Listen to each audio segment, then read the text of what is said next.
Dieu nous enseigne par sa parole.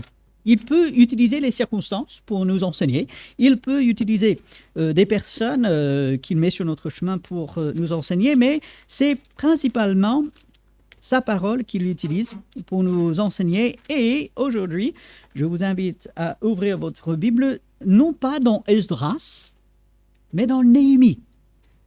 Si vous avez retenu la semaine dernière, et vous dites, mais Robert, ça c'était la semaine dernière, ça Ah oui, mais il y a la vidéo, vous pouvez regarder dans la semaine. J'avais fait allusion au fait que dans Néhémie, on a un passage qui est lié, moi j'estime, au passage que nous avons vu dimanche dernier. Dimanche dernier, nous étions dans Esdras, chapitre 3. Et aujourd'hui, Néhémie, chapitre 8. Néhémie, chapitre 8, il y a un débat si ce chapitre se passe en même temps que les événements de Esdras chapitre 3.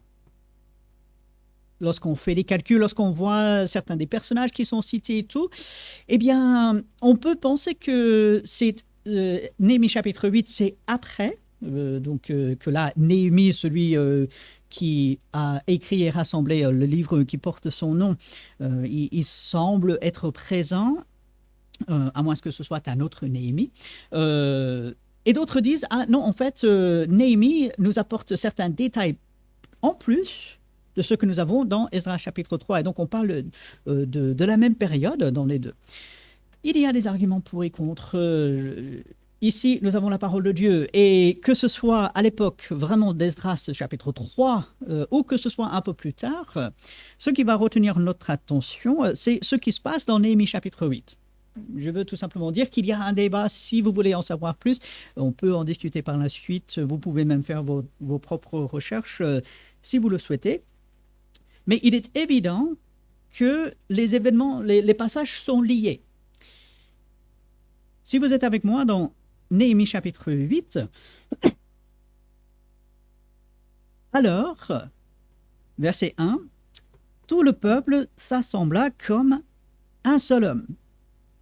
Ça ressemble étrangement à Esdras chapitre 3 que nous avons vu la semaine dernière, et chapitre 7 de Néhémie termine avec les mêmes paroles que Esdras chapitre 3 démarre.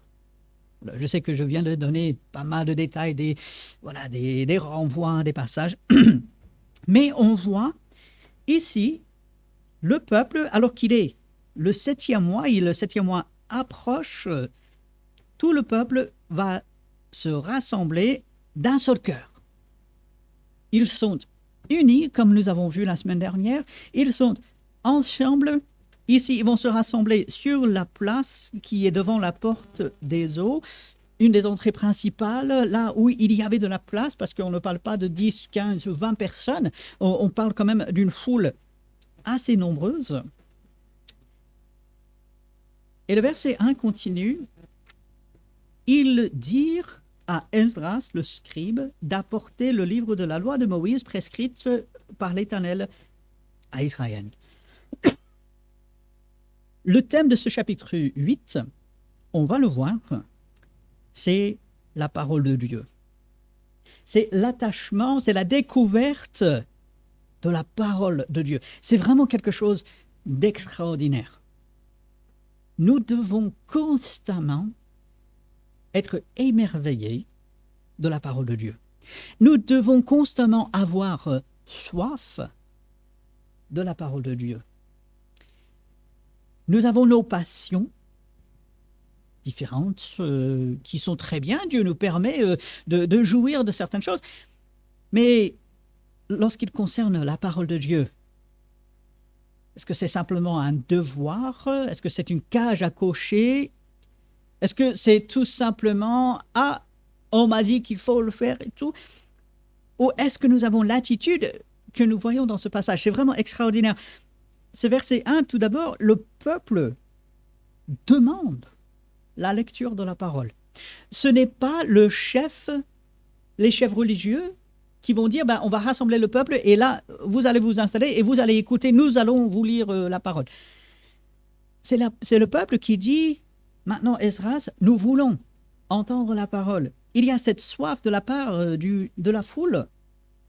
Ils dirent à Esdras, le scribe, qui était aussi sacrificateur. Alors, est-ce qu'il occupait la fonction du souverain sacrificateur? Peut-être certains pensent que oui, mais du moins, il avait une place importante. Et ils vont apporter le livre de la loi de Moïse, donc peut-être Deutéronome, le livre de Deutéronome que nous avons, peut-être ça, ou du moins une partie. Ils voulaient être sûrs que ce qui était lu venait vraiment de Dieu. Et on voit, verset 2, le sacrificateur Esdras apporta la loi devant l'assemblée. Ah, il demande une chose, et puis, ok, vous voulez la parole de Dieu, allons-y, on va la lire.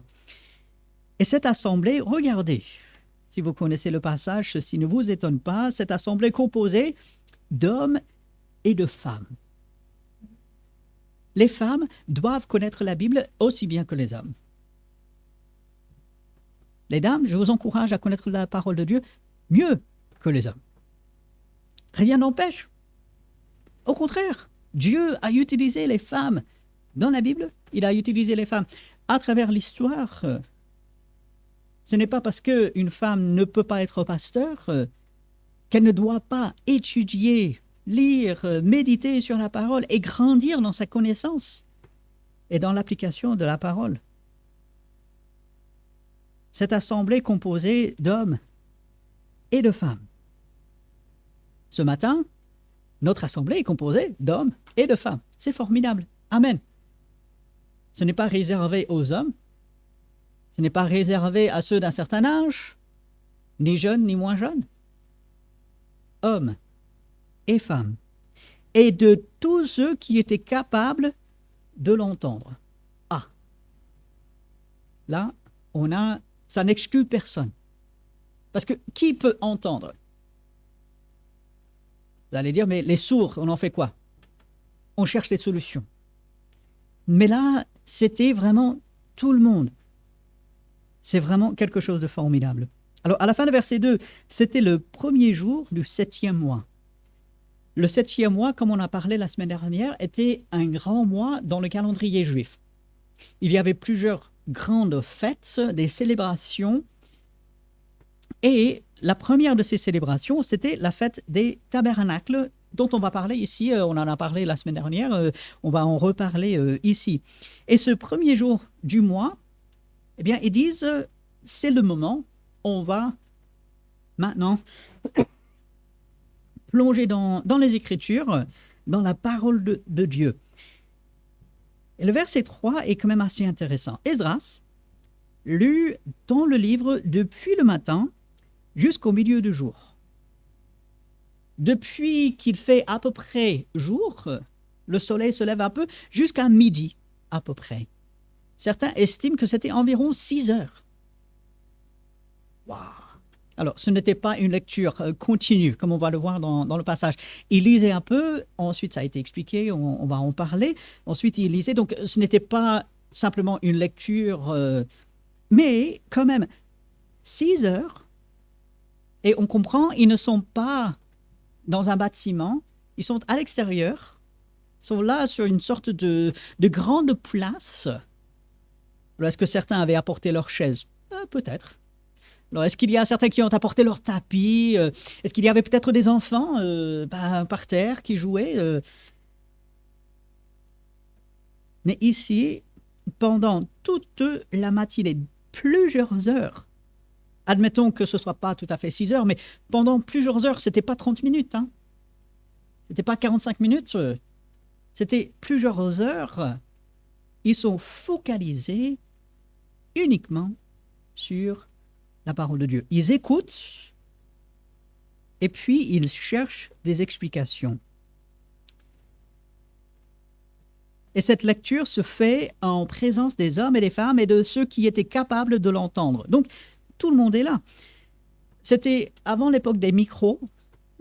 Donc, Esdras, il est là, il est devant. Mais apparemment, j'ai du mal à penser que sans crier, tout le monde pouvait l'entendre. Et donc, peut-être son message était relayé dans les rangs à travers toute la foule. Et puis, tout le peuple fut attentif à la lecture du livre de la loi.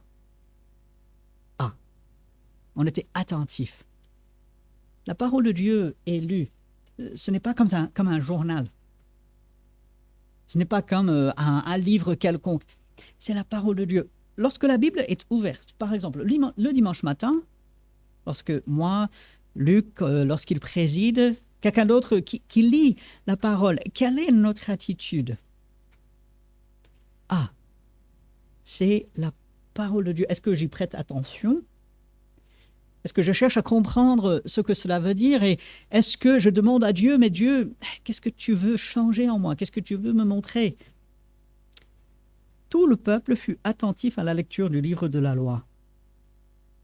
On n'était pas occupé de son voisin, on n'était pas occupé du repas du midi, on n'était pas occupé de la récolte au champ. On était attentif à la lecture du livre de la loi. Verset 4, Esdras, le scribe, était placé sur une estrade de bois. Alors, c'est une des premières fois dans la Bible où on voit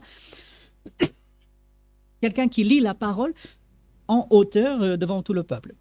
Salomon avait déjà, lors de la dédicace du temple, il avait fait une louange envers Dieu, mais lui, il ne lisait pas la parole de Dieu. Ici, c'est une des premières fois où on voit quelqu'un devant, sur une sorte d'estrade, et qui annonce la parole. Et c'est un peu pour cela que, entre autres, aujourd'hui, on a quelqu'un devant qui annonce la parole de Dieu. Il y a d'autres raisons, ça, c'est toute une autre discussion. Et cette estrade était dressée à cette occasion, donc spécifiquement pour cela. Il y avait des personnes avec lui, des chefs du peuple, des Lévites, et au verset 5, Esdras ouvrit le livre à la vue de tout le peuple, car il était élevé au-dessus de tout le peuple, et lorsqu'il l'eut ouvert, tout le peuple se tint en place. Ils ne bougeaient pas, ils étaient là, et ils vont même répondre. Alors, verset 6, Esdras bénit l'Éternel, le grand Dieu, et tout le peuple répondit en levant les mains, Amen. Amen. Il y avait une réponse, on peut voir ceci dans 1 Chronique chapitre 16, David aussi, quand il prépare pour bâtir le temple, il va faire une louange envers Dieu, et à la fin, le peuple qui l'entend va dire Amen. On est d'accord, oui, on soutient, on est d'un cœur avec, et ils s'inclinèrent et adorèrent l'Éternel, le visage contre terre. L'attitude devant Dieu. Ici, le peuple qui avait quitté son travail, qui avait quitté les champs, qui avait quitté les choses de tous les jours, qui viennent ensemble, ils écoutent la parole, et quelle est leur attitude? Quand est-ce que ce sera fini? Vous savez, les enfants, dans la voiture, quand on fait un voyage, papa, on est arrivé? Ça vous est déjà arrivé? D'entendre cela, de le dire. Moi, avec mes frères, on le disait, bien qu'on ne voyageait pas beaucoup, mais ça nous est arrivé de le dire. On est arrivé, mais on va passer à autre chose, et je pense à ceci ou cela. Les pensées du peuple ici, devant la parole de Dieu, étaient focalisées uniquement sur la parole de Dieu, sur Dieu lui-même. Bien sûr, dans la vie, nous avons nos responsabilités légitimes, nécessaires, et il n'est pas question de tout délaisser, de négliger nos responsabilités, de se croire tellement spirituel que je laisse tout et puis je me concentre uniquement sur Dieu et sur sa parole. On vit quand même dans le monde et Dieu nous donne la possibilité de travailler, d'agir dans le monde. Mais lorsque je m'approche de la parole de Dieu, que ce soit dans ma lecture personnelle tous les jours, que ce soit lorsque je viens à l'assemblée pour entendre la parole, quelle est mon attitude? Qu'est-ce que je fais de toutes les pensées qui peuvent me distraire? Lorsque j'ouvre ma Bible et je commence à lire, et au bout de 2 versets, je pense déjà à ce que je vais faire ce week-end. Ça vous est déjà arrivé? J'ai l'impression que oui.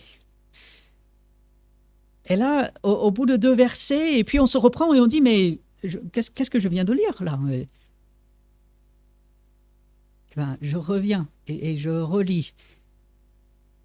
Et là, peut-être je lis 3 versets et ah, c'est quoi cette odeur que je sens? Et ça vient de... Ça peut être toutes sortes de choses. Il est facile d'être distrait. Et on voit le peuple ici dans une grande foule. Eh bien, ensemble d'un seul cœur, ils étaient focalisés sur la parole de Dieu. Ils étaient à l'écoute et ils adoraient le Seigneur. Quelle est mon attitude? Mais ça fait des années que je connais la parole de Dieu, ça fait des années que je l'ai entendue. Je sais ce qu'il faut faire. OK. Est-ce qu'on le fait? Le peuple ici qui réclame la parole de Dieu, le peuple qui se focalise sur la parole de Dieu, et puis le peuple qui avait besoin d'aide. Souvenons-nous, le peuple revenait de l'exil. À Babylone, tous les Juifs n'avaient pas accès à la parole de Dieu. C'est pendant l'exil en Babylone que les synagogues commençaient à se mettre en place. Pourquoi? Parce qu'on n'avait pas le temple, on ne pouvait pas aller dans un seul endroit pour adorer Dieu, pour lire la loi, pour être instruit. Et donc, on commence un peu les synagogues qui seront développées par la suite. Mais à Babylone, on est sur une terre étrangère, on n'a pas facilement accès à la parole de Dieu et tout. Donc, apparemment, la parole de Dieu avait été un peu délaissée. Il y avait des personnes qui peut-être l'entendaient pour la première fois, qui avaient besoin d'aide. Et regardez le verset 7. Il y a un ensemble de personnes avec les Lévites qui expliquaient la loi au peuple. Et la première réaction à cela peut être, mais pourquoi expliquer la loi? C'est pas difficile. Dieu dit une chose, il faut le faire. Dieu dit de ne pas faire une chose, il ne faut pas le faire. C'est pas plus compliqué que ça, n'est-ce pas? Dieu dit, on fait. Qu'est-ce qu'il y a à expliquer là? Mais je vous mets au défi. Lisez le livre de Lévitique. Est-ce qu'on comprend tout à la première lecture? Lisons le livre de Deutéronome. Quand la loi est répétée, eh bien, est-ce qu'on a besoin d'aide? Ah oui. Et le peuple d'Israël qui revient sur la terre promise, et peut-être pour certains d'entre eux, ils découvrent la loi et ils voient ces lois et ils peuvent dire, mais pourquoi cette loi? Pourquoi Dieu il dit de faire cela? Et est-ce qu'on doit réellement faire cela? Et là, ceux que Dieu avait rendus capables, eh bien, ils expliquent la loi au peuple. Et chacun restait à sa place. Ce n'est pas qu'ils étaient immobiles, mais ils étaient focalisés sur ce qui se passait. Et au verset 8, ils lisaient distinctement dans le livre de la loi de Dieu. Et ils en donnaient le sens pour faire comprendre ce qu'ils avaient lu. Lire distinctement, afin de comprendre. Je lis la parole de Dieu, encore une fois, non pas pour cocher une case, non pas pour dire, voilà, j'ai lu la Bible dans un an, j'ai lu le Nouveau Testament dans tant de mois et tout. Non, je lis pour comprendre. Si je devais vous poser la question, qu'est-ce que vous avez compris de la parole de Dieu la semaine dernière?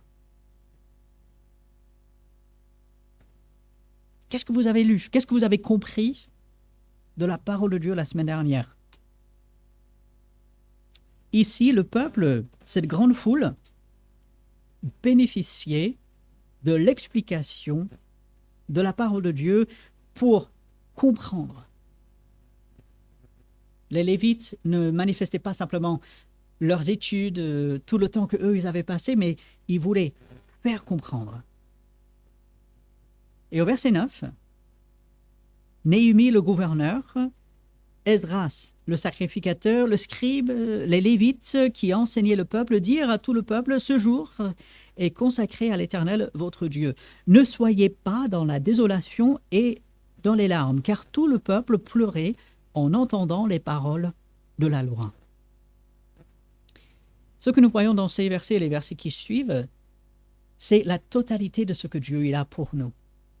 Il y a les deux aspects. Dieu dit, voici ce qu'il ne faut pas faire, et si vous le faites, voici les jugements. Et le peuple avait très bien compris. Le peuple s'est dit, mince, nous avons péché, nos pères ont péché, c'est pour cela qu'on a été envoyé en captivité, c'est pour cela que Dieu nous a jugés. On comprend, aïe, aïe, aïe, qu'est-ce qu'on va faire? On a péché contre le Dieu 3 fois saint, on n'est pas à la hauteur et peut-être Dieu il est encore en colère contre nous et est-ce qu'il va nous aider? Ils se posent toutes sortes de questions, ils sont affectés intérieurement.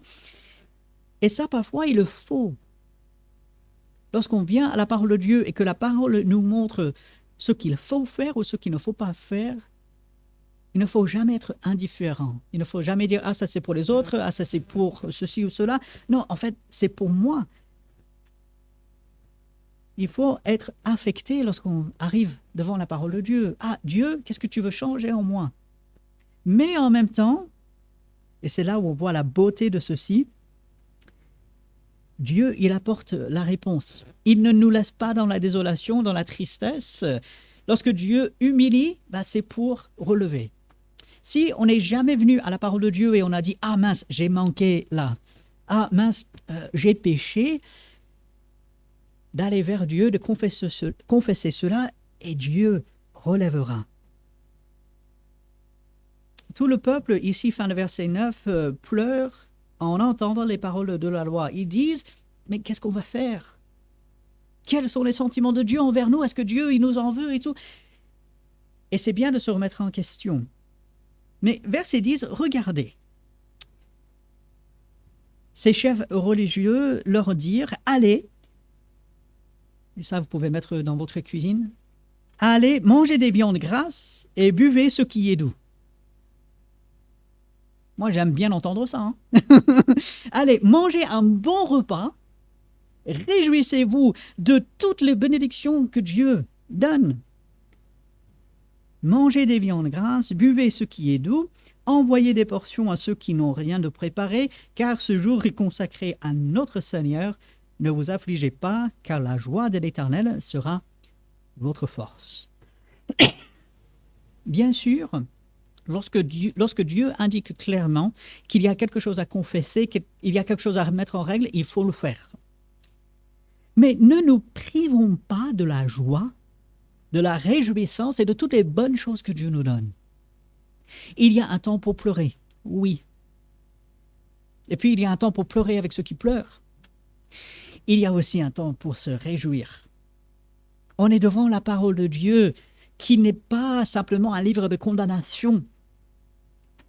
La Bible n'est pas simplement là pour nous montrer que nous ne sommes pas à la hauteur. La Bible est là pour nous montrer que Dieu nous aide et que lorsque nous nous confions en Dieu, eh bien, lui, il le fait pour nous et c'est lui notre force. Et à la fin de ce verset 10, la joie de l'Éternel sera votre force. Alors c'est intéressant. Alors la joie que Dieu nous procure, j'ai un Dieu si merveilleux, si grand. Mais aussi la joie que Dieu il a de nous. Et on peut dire, mais comment est-ce possible? Le peuple d'Israël, avec tous leurs péchés, avec leur rébellion, ils revenaient de la captivité qui était à cause du péché.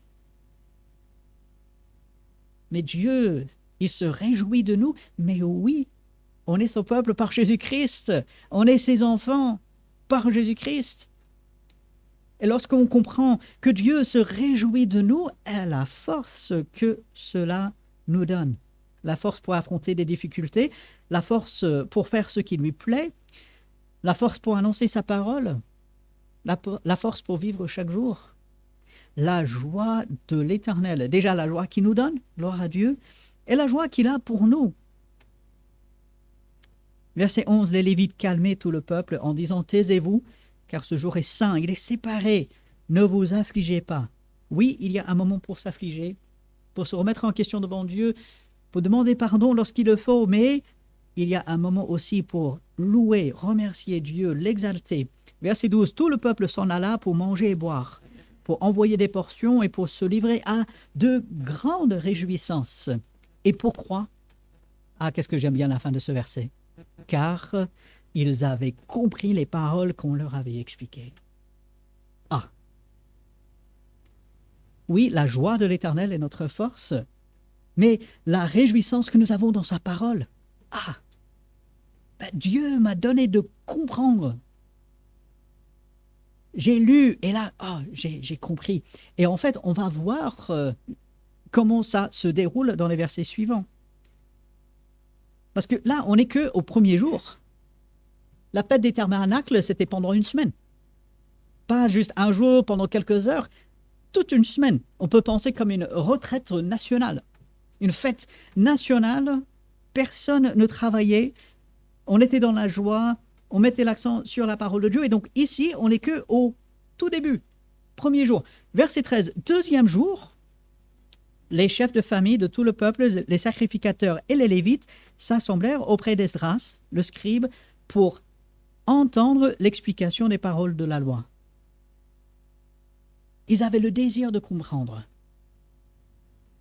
Encore une fois, quelle est mon attitude devant la parole de Dieu?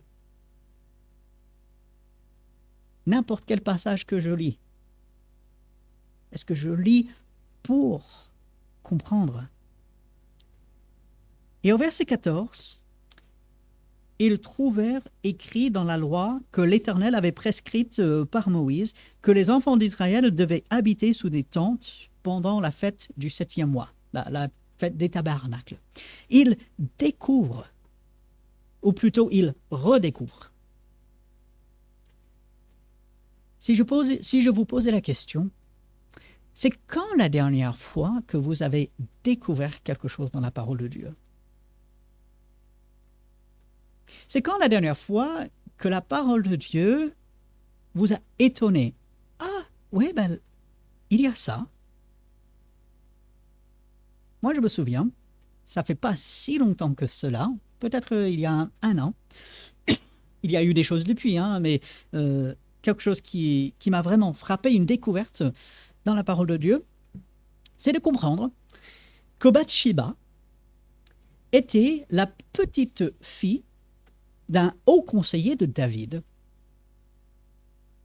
Pourquoi est-ce que c'est important? Ça voulait dire que David la connaissait. Elle n'était pas une inconnue totale, et ça permet de comprendre l'action de ce haut conseiller par la suite lorsqu'il va prendre parti pour Absalom contre David. On se dit, mais lui, il est conseiller de David, il avait été avec David, et là, il délaisse David pour Absalom. Pourquoi? Ah, peut-être en partie à cause de ce qui est arrivé à sa petite fille et son mari. Ah, je comprends mieux. Ah, une découverte. Et pourtant, cette histoire de David, Bathsheba, on connaît tellement bien. Et là, il y a quelque chose. C'est quand la dernière fois que vraiment vous avez fait une découverte dans la parole de Dieu?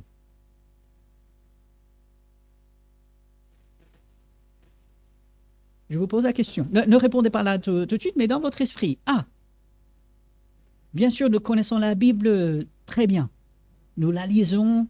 Vous bénéficiez d'un enseignement ici le dimanche matin, peut-être dans la semaine si vous écoutez des vidéos ou autres. Ok, très bien, merci Seigneur, mais c'est quand la dernière fois que vous avez découvert? Ici, le peuple découvre dans la loi quelque chose et ils disent, ça, soit on avait oublié ou on ne le savait pas, mais on découvre Dieu, il veut ça. Ah d'accord. Et au verset 15, ils vont proclamer cette publication dans toute leur ville et à Jérusalem. Allez chercher à la montagne des rameaux d'olivier, des rameaux d'olivier sauvages, des rameaux de myrte, des palmiers, des rameaux d'arbres touffus pour faire des tentes, des sortes de cabanes, comme il est écrit. Ils avaient le désir, ça pouvait sembler étrange, on a nos maisons, on est assez bien installés, et là on va bâtir cette tente, ces choses temporaires que peut-être dans une semaine ou deux, on va passer à autre chose. Mais Dieu a dit, voilà, il faut célébrer cela, il faut se rappeler que pendant la traversée dans le désert, eh bien, ils avaient habité sous des tentes. Et verset 16, le peuple alla chercher cela. Et ils se firent des tentes sur le toit de leur maison, dans leur cour, dans les parvis de la maison de Dieu, sur la place de la porte des eaux et sur la place de la porte d'Éphraïm. Plus ou moins là où ils pouvaient trouver de la place, ils se sont dit, on va le faire. Et ce qui est extraordinaire, verset 17, toute l'assemblée de ceux qui étaient revenus de la captivité fit des tentes. Tout le monde est entraîné, tout le monde dit, on va obéir à Dieu, on va manifester concrètement cette obéissance envers Dieu depuis le temps de Josué, fils de Nun. Alors, il s'est passé combien de temps depuis Josué jusqu'à ce jour en Néhémie? Et vous allez dire, je ne sais pas. Mais on peut savoir à peu près, il s'est passé plus de 800 ans. Voire un peu plus, mais bon, ça dépend comment on le calcule. Mais minimum, il s'est passé plus de 800 ans. C'est quelque chose d'extraordinaire. Depuis 800 ans, on n'a jamais vu quelque chose comme ceci. Depuis l'époque de Josué, jusqu'à ce jour, les enfants d'Israël n'avaient rien fait de pareil. C'est extraordinaire. Pourquoi ?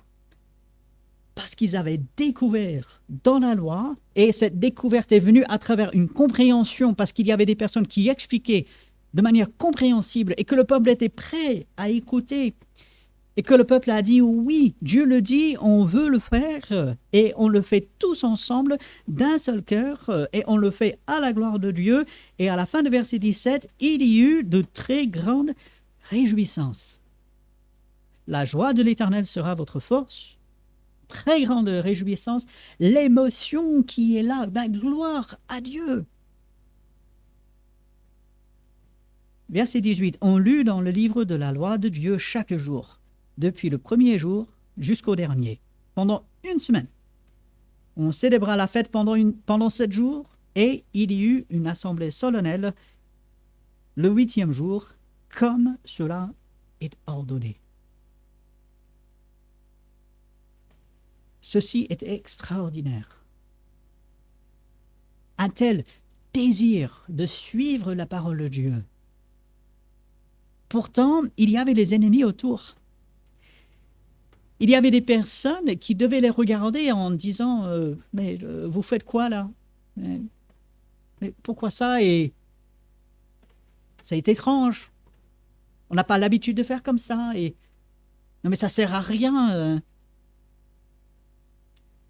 Mais cette assemblée, tout le peuple a ce désir d'entendre la parole, d'être attaché à la parole. Il découvre ce que Dieu dit et ce qu'il veut.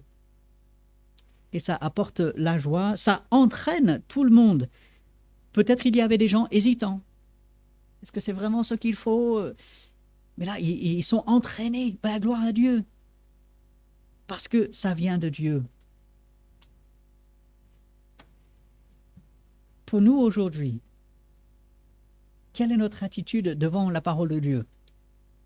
Nous l'avons. Est-ce que nous découvrons dans cette parole ce que Dieu veut?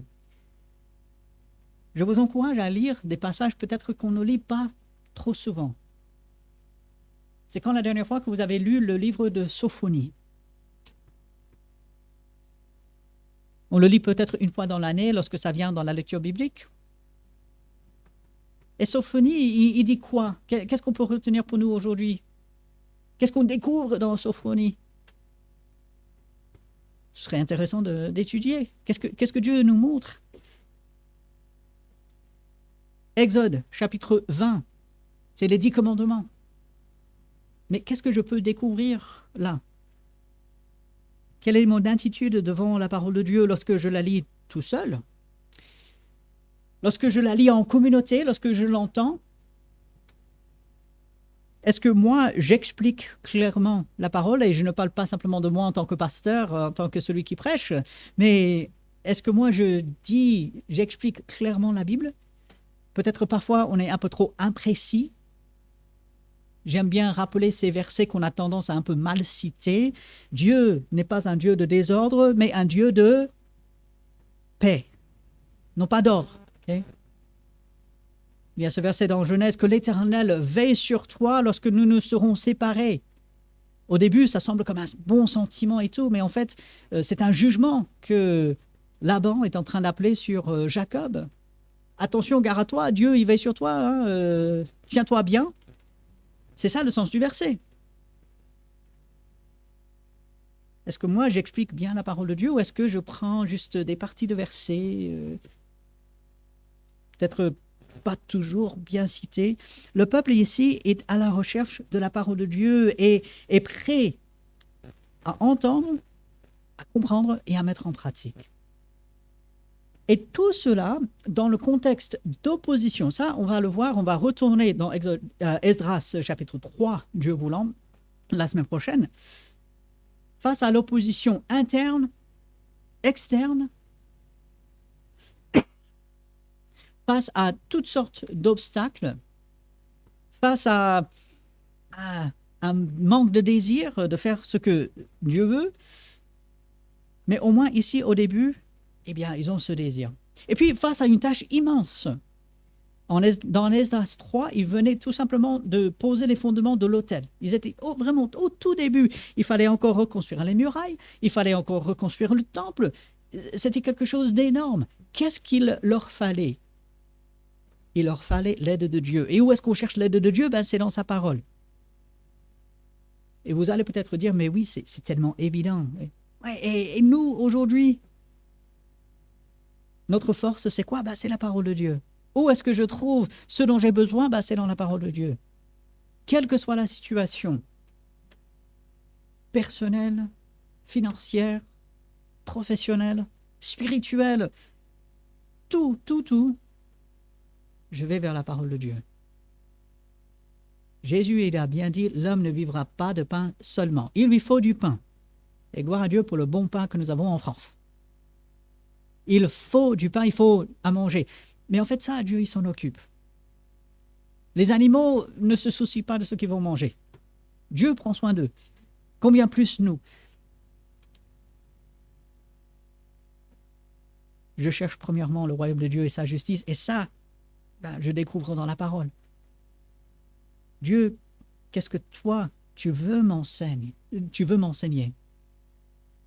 Quelle est mon attitude devant cette parole et devant les tâches que j'ai chaque jour, qu'elles soient petites, qu'elles soient grandes, pour notre assemblée, les choses au quotidien, les choses de chaque semaine, aussi devant les grands projets que nous pouvons avoir. Qu'est-ce qu'il nous faut? La parole de Dieu. Seigneur, j'écoute. Seigneur, que dit ta parole? Et je suis prêt à le mettre en pratique. Esdras et Néhémie, Dieu va les utiliser pour fortifier le peuple, pour faire aboutir ce grand plan pour le temple de Dieu, pour les murailles, pour la reconstruction de Jérusalem. C'est quelque chose d'énorme qui, sans l'aide de Dieu, n'aurait pas pu aboutir comme ça a abouti. Et aujourd'hui, nous avons le même Dieu. Aujourd'hui, ce Dieu, ce grand Dieu, qui est notre force, est avec nous. Alors, qu'est-ce que j'en fais? Qu'est-ce que j'en fais aujourd'hui? Où est-ce que j'en suis avec la parole de Dieu? On n'a pas toujours tous le même temps. Mais jour après jour, Seigneur, je suis devant ta parole. Je veux mieux la comprendre. Et lorsque je viens, ce n'est pas simplement par routine, mais c'est dans le but de comprendre et ensuite mettre en pratique. Je vous encourage à relire ce passage dans la semaine. Lisez Néhémie chapitre 8. Découvrez encore comment Dieu, il veut utiliser sa parole dans notre vie et regardons-le agir. Pendant toute une semaine, le peuple est dans la joie, dans la réjouissance, dans la fête finalement. Cette semaine peut être pour nous la fête de la parole de Dieu. Je regarde vers lui et je découvre tous ces trésors qu'il a pour moi. Le peuple lisait, le peuple aussi s'adressait à Dieu, priait, parce qu'ils avaient besoin de cette aide. Et ainsi, c'est ce que nous allons faire, comme nous avons l'habitude de faire, avec la parole de Dieu, aussi la prière pour son aide. Alors silencieusement, chacun, dans son fort intérieur, dans son esprit devant le Seigneur, nous allons demander son aide pour sa parole aujourd'hui. Et au bout de quelques instants, je terminerai avec une dernière prière. Seigneur, nous sommes devant toi, nous sommes devant ta parole. Viens à notre secours.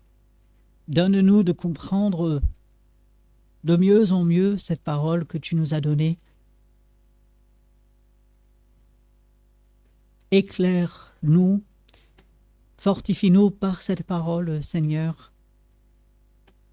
Fais-nous découvrir ce que tu as pour nous, que nous soyons émerveillés par ta parole et qu'elle agisse en nous jour après jour. Que ta joie soit notre force jour après jour, que nous puissions nous réjouir en toi, que nous puissions nous stimuler les uns les autres lorsque nous sommes ensemble, lorsque nous sommes loin des uns des autres. Fais-nous du bien, Seigneur, par ta parole. Aide-nous à travers cette semaine qui est devant nous. Tu connais toutes choses. Tu sais ce que cette semaine réserve. Aide-nous, Seigneur. Nous appelons à toi. Utilise ta parole dans notre vie cette semaine. Et c'est en ton nom que nous prions. Amen. Je vous laisse avec ces beaux versets dans Nombre chapitre 6, versets 24 à 26. Que l'Éternel te bénisse et qu'il te garde. Que l'Éternel fasse luire sa face sur toi et qu'il t'accorde sa grâce. Que l'Éternel tourne sa face vers toi et qu'il te donne la paix. Voilà, allez, avec ces beaux versets, que le Seigneur bénisse chacun. Très bon dimanche à chacun. Saluez-vous les uns les autres.